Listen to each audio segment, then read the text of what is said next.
Welcome to my sketchbook tour. Nick just did his version of this video a couple weeks ago. Go check that one out. And we thought we'd talk about sketchbooks a lot on this show, and we did a whole episode on sketchbook zines. And we thought we'd actually show the physical objects that we use so frequently and carry with us all over the place.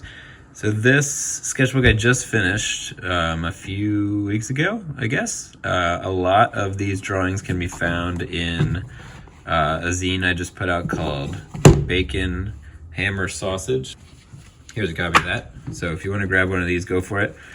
These are not meant to be self-promotional or anything. We really didn't start Comics People to sell our own shit. But if you're interested in anything that's in this, there's a cheap zine here you can pick up at your leisure, or just watch this video and take some screenshots and bootleg it. So I like to make these sketchbooks. I like to take some paper, sew them together. I learned how to do this on YouTube, our beloved overlords, and it's called a Coptic stitch. So if you're interested in bookbinding, man, I came so close to a perfect one. I've never made a perfect one of these. They're always like slightly fucked up, but that's part of the beauty of it. But the Coptic stitch is cool. You can do it with any kind of paper.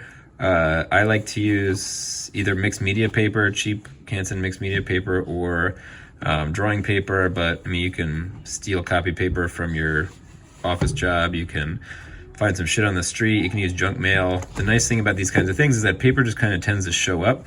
And the cardboard here, I use the sturdy cardboard usually from the back of like a pad of drawing paper, but I mean, everybody gets boxes. Everybody loves mail, so chop up a box, make a sketchbook out of it, and go crazy on it.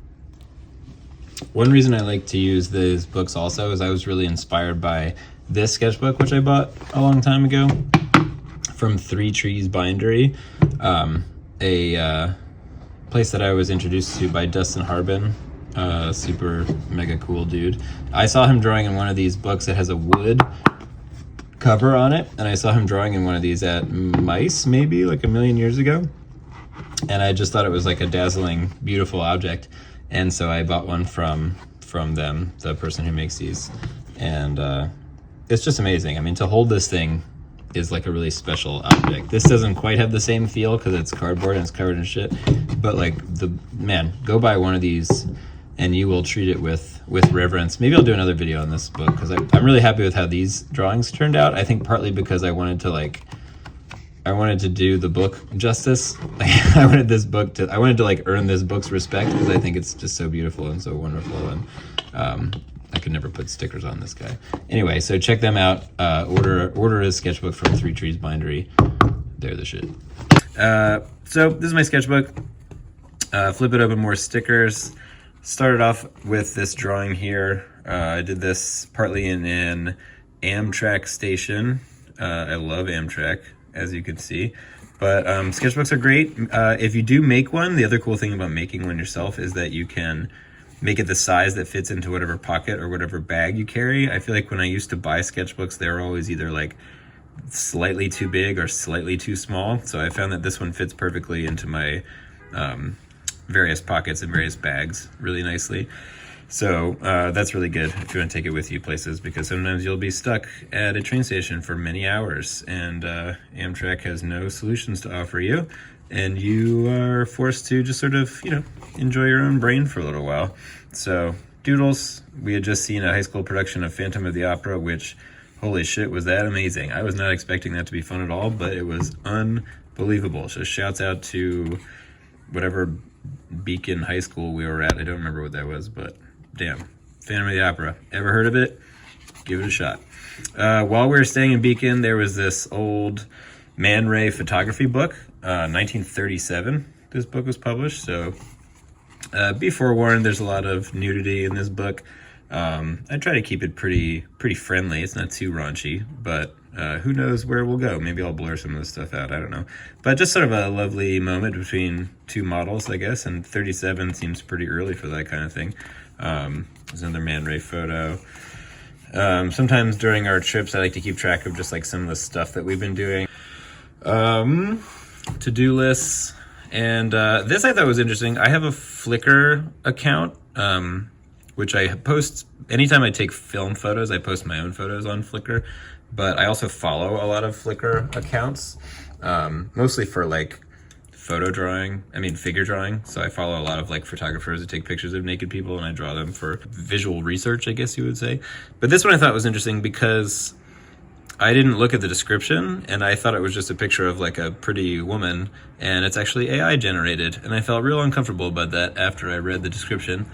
I was tricked. I was duped. I really thought that was a real photo of a real person. So I stopped following that photographer. So fuck that guy for tricking me. But I don't know. We've reached that point. So we'll see what happens. I have been doing a lot of watercolor studies in this book.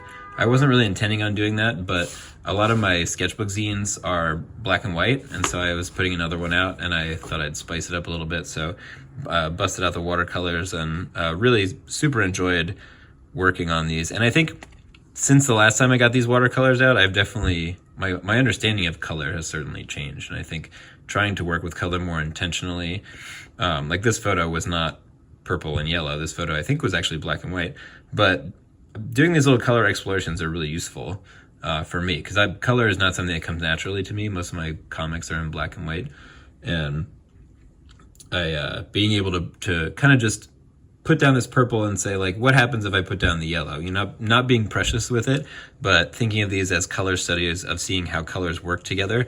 I actually find that I like my color work in my sketchbook way more than if I ever try to do it more precisely in Procreate or something like that, because I'm experimenting. It ends up looking a little more free, and I end up taking risks on colors that I wouldn't ordinarily do. I mean, these are mostly just simple complementary color explorations, but these are things I would never do instinctually. I'm doing them as a chance to try to push myself into trying something new and different, and it almost always works out cool. And the hardest part is then trying to do comics where I'm doing something like this without being worried about messing it up. You know, there's something special about the sketchbook where I feel like you have a freedom to experiment, and that experimental freedom results in better work than if I was trying to make something intentionally. But then if I'm making something intentionally to have that experimental feel, it's kind of impossible. So there's like, I think a lot of people have this issue where they do stuff in their sketchbook and they're like, holy shit, that's amazing, I love that, how do I do it again? And you just can't. So something I'm really working on is trying to maintain some of the integrity of the looseness of the drawing and the expressiveness of the drawing and coloring that I have in the sketchbook into my final comics. But it's really hard. I wouldn't say I'm successful yet. Yep, draw another drawing from a photograph online. I used to do a lot of in-person figure drawing, but now I go maybe once every few months. I really enjoy figure drawing, but in person it's a wholly different thing. It's, you know, you're with other people and it's just really calming. It's really relaxing. If you're in New York or if you're nearby and you want to do some figure drawing, hit me up. There are 1 million places to do it. This is one of my favorite albums of the year, Holy, Holy, Holy by Jordy Greep.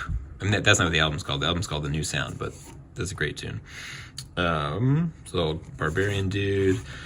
I went to the New York Guitar Festival, or one night of the New York Guitar Festival, and this was kind of the setup on stage. So again, happy that this book fits into my pocket, and that shit was awesome. If you get to go to the Guitar Festival next year, go check it out. It's like a week long of various different kind of experimental guitar related things.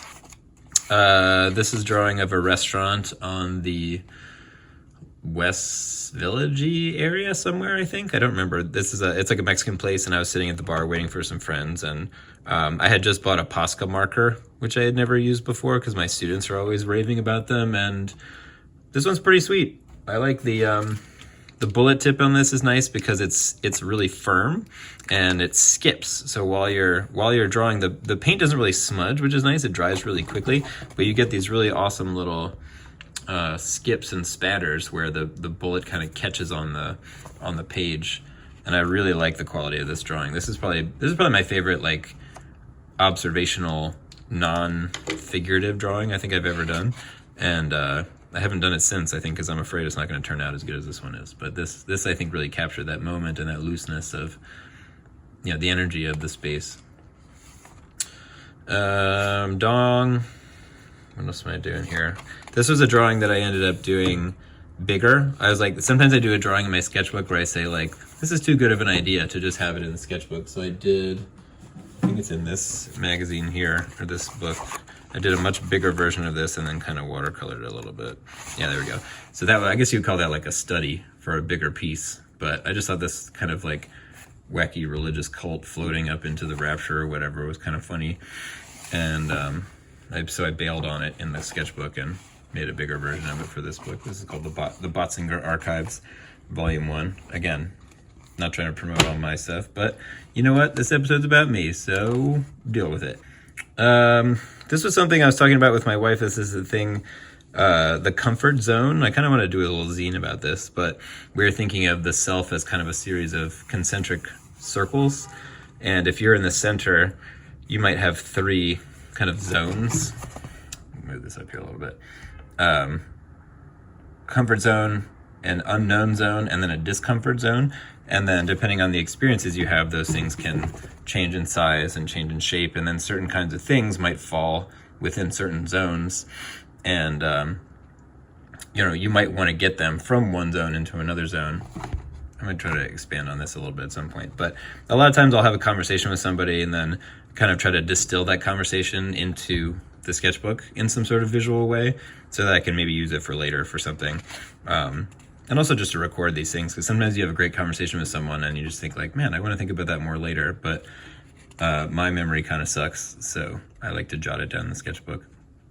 I'm not just writing it down verbatim, I always try to figure out a visual way to sort of represent what exactly we were talking about. But this was talking about kind of things you're afraid of or things you really enjoy. These are notes for ATP2, which is a second part of this action comedy story I'm working on. In the second issue, the main character battles through a series of executives in a shitty, giant sort of Amazon type company. And this was pre-Luigi, so I was there first. Doodles, stupid puns, who's your daddy? That's not funny. And then, character studies. So these are character studies for ATP2.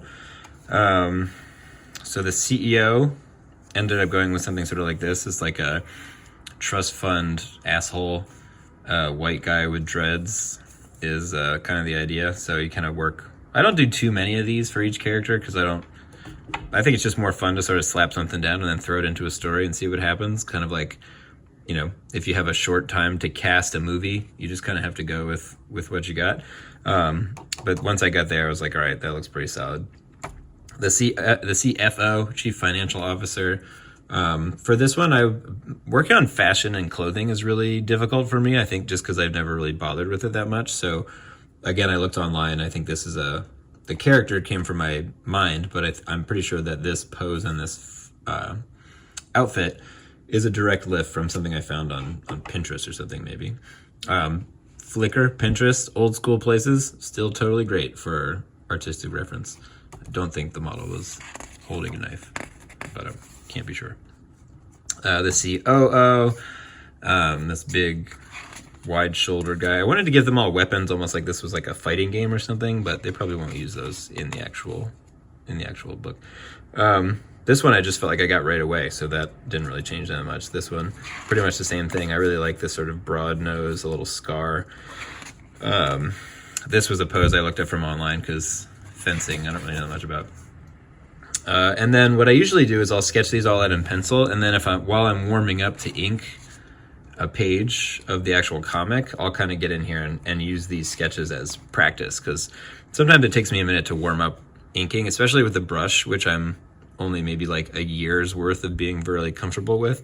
If I'm drawing with a pen or with a nib, I'll kind of just go for it. But now that I'm getting into the brush, I feel like if I haven't inked with the brush for a long time, I have to kind of warm up a little bit. So I use these sketches to kind of break myself in. Anytime I'm inking a page, I don't just put it down. I kind of open up my sketchbook and try to ink a drawing I've already done. Because if I do a drawing just to ink it, the drawing looks terrible because I'm rushing the drawing just to try to get to the inking part.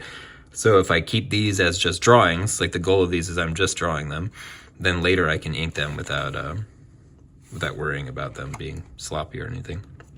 There's a bunch of interns in this story. The interns kind of end up being like, well, I'm not gonna spoil anything, but these were too boring. This was too like, I don't know, 80s sci-fi, I guess. This is too camp counselor-y, and then I like this sort of like vaguely sexualized, like you would never see someone in an office wearing this like black mask. So I thought this was funny because they're meant to, like in the story, they're exploited by their employers. And so I thought it was funny that they made them wear this kind of slightly, it's like business casual fetish wear or something. This is a character I'm not sure is going to show up or not, but I like having kind of, I was trying to think of interns that become kind of more main characters. I really like the expression on this guy's face. I thought it's like some Disney part of my mind conjured that one. And then just, little notes about their personality traits or something like that. Sometimes I'll hear something or I'll just be thinking about something and I'll want to jot it down. I never write scripts for comics because I feel like they come off sounding kind of stiff, but I'll just kind of jot down things that I think are funny, or sometimes if I'm falling asleep at night, my mind will wander to like a certain scene and then I'll come up with a little rhythm to it. This was another version of the CMO. I guess I didn't like the original one I came up with here. Which one was that? Yeah, this one I thought was too like, I don't know. Didn't feel like it was working for me, so she became a little more slender. This, we went to a car race of some sort in, man, I don't even remember when that was, but it was the only time I've ever been around one of these long cars. I hate cars, so I never look at them or think about them, so it was interesting to draw them in this way. I watched a bunch of like 80s kind of sword and sorcery movies over the summertime, and I really got the itch to do like a comic of some kind, based on sort of just like classic barbarians and stuff like that. And see here, I don't even remember writing all this stuff down, but I wrote down basically the outline of an entire story to do for these like barbarian type guys. And now I have this in my back pocket for later. But sometimes you're in the zone about something and you really want to do the thing, but you're in the middle of something else and you're working on something else, and it takes you a while to get back to the story. And if I hadn't written this down, I would have forgotten all about it. I actually did forget all about it. So now I got this in my book for later. So and I use this stuff. Sometimes I'll pick up an old sketchbook from several years ago and I'll be like, oh damn, that was a good idea. I was trying to think of a new way to sort of plot out doing story beats and stuff like that. So I made this big timeline, but then I was like, there's not nearly enough space down here to actually do that. So I bailed on that. But just ideas for characters and stuff like that. Here's some more barbarian stuff. We got these cool markers at school, so I borrowed a few of them to kind of test them out. Again, just sort of like color studies. I really don't like the way these markers sort of bleed on top of each other. It's like way too much high contrast, but it's good for sort of flattening things out really quickly. But in the future, I'll stick with the watercolors, I think. I'm not a big marker fan. Nick shared his version of this drawing. We were in the West Village and this person walked by, just being the coolest person ever, wearing only a jockstrap and a pair of wings and a bindle. I looked over his shoulder, just kind of like saying hello, being a boss. Goofy superheroes. Sometimes it's fun to try to draw these guys from memory.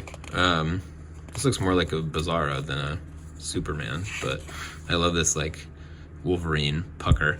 The great thing about having a sketchbook too is when you get some kind of new art material, you can just test it out.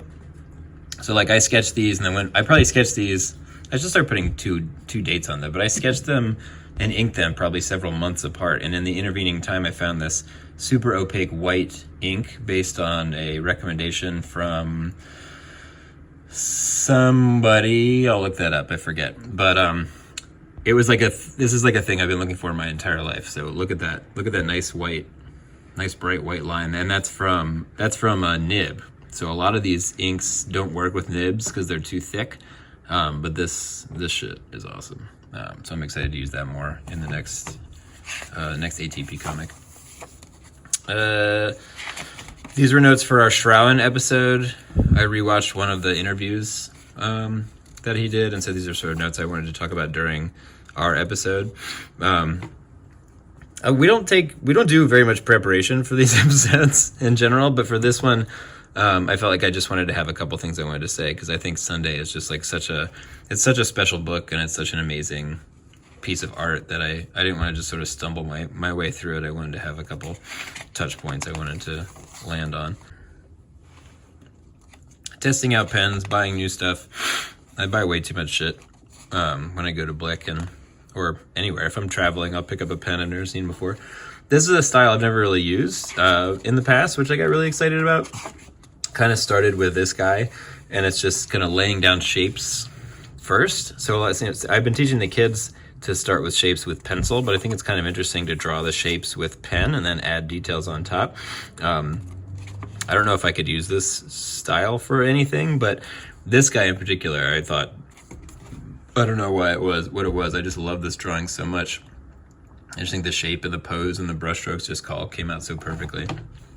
Every once in a while you do a doodle and you're just like, damn, fucking nailed it. Island cover I did for Nick. Sketched this out ahead of time. I listed all the characters I wanted to get in there, and I forgot the dick chicken. So I've already apologized to Nick profusely about this, but let's get it on record. I'm sorry I left the dick chicken out of the cover. But it's basically Island, the eyeball characters, doing a wrestling move for... Is this a pile driver? I don't want to out myself as like a non-wrestling expert, but let's call it a pile driver against the Grim Reaper. And if I'm wrong, I'll correct it. But this is something I never really tried before either, is two different pencils. But I had a hard time getting that pose right. It was a tricky one, but I think it turned out really well on the final cover. And then this, I thought, I really wanted to share this. So this zine I did is this one here. It's all about movies. So this zine I did over the summer. Actually, I guess I finished it in the early fall, but it's all about movies. I watch a lot of movies, and I've been keeping a spreadsheet for a long time. And so I had a conversation, I think again with Christina, my wife, and we were talking about movies, and I think she was maybe leaving or going out of town or something, and she was like, what are you going to do? And I was like, I guess I'll watch a bunch of movies. I don't know. And we were just talking about whether, I was just kind of rambling about whether I think that's a good use of time or not. So again, I sort of distilled all that stuff into this little, it's not a script, but they're basically like cliff notes for the conversation. Here's another drawing from life. We went to Kingston. Actually, I like how this one turned out, actually. And then this, for the first time, I've never done this before. This was a really fun, and I want to do this more in the future, is I just drew the whole thing in the sketchbook. So the whole book is in here, just in linear order. So like the book is reproduced almost exactly just kind of how it appears in the sketchbook. And I just drew this pen to paper, just sort of like writing, basically pulling from these notes here and just going straight through. And I'm just really happy with how this turned out. Like it feels like the way the conversation felt to have it. And, a little bit of whiteout if I fuck something up, but, scratching things out. I really like that feeling of like thinking on the page. And this has been really popular. I don't know, every time I've had this out, I end up having cool conversations about movies with people, and it's kind of about art in general, but it's centered on movies. And I just really like talking about movies. It's a great way to get out of chit chat and start talking about something else. So if you're talking to someone and you're bored, ask them about some movies, which seems kind of like also boring, but it's actually really easy to steer out of movies and into something else. Because when people start talking about stuff that they watch, they're probably thinking about those things too. And so you're not just saying like, did you see this? Did you see this? Did you see this? Like you can use it as a way to sort of get out of, it's a little tactic for getting out of chit chat and getting into something maybe a little more interesting. Unless the person is super boring, at which point you are screwed. More watercolors. I drew this on the way back from SPX. Nick and I took a Amtrak train once again that I think was about 10 hours from DC to New York. I'm not a complainer, so I'm not going to talk about the details, but that was highly, highly unpleasant. But anyway, I really like this character. Something weird about this character is that within a few weeks of drawing this, which I thought was just from my imagination, I think like 3 or 4 other cartoonists also were drawing some sort of torsoed face guy. like, I like to think that I thought of this independently myself, but who can say? Maybe I just sort of absorbed this from something else I saw somewhere. I'm not really sure. I like that guy. I think it's funny. And I ended up drawing a lot of him, or it, in various different poses. And I was going to do a whole story on this, but because it's so prominent now, I don't really feel like I can do it. Or maybe, well, it might be kind of fun to do an anthology. Maybe I'll reach out to those other cartoonists and see if we want to do a book together. But I don't really feel like this is mine. It feels like one of those things that exists, like, it was like instant public domain because we all came up with it at the same time. But I thought it was funny. And it was really fun to draw in this kind of like super loose style. And just doing like really gross, gross things. I love this little dance here. I'm really happy with that. I did a whole zine on blue and red pens, and I got really into using blue and red pens, so that was a nice way to get back into that a little bit. I think this may have also been done. Oh no, this was on the way to Ohio, on the way to CXC. Man, we did a lot of shows this year. Shout out to us.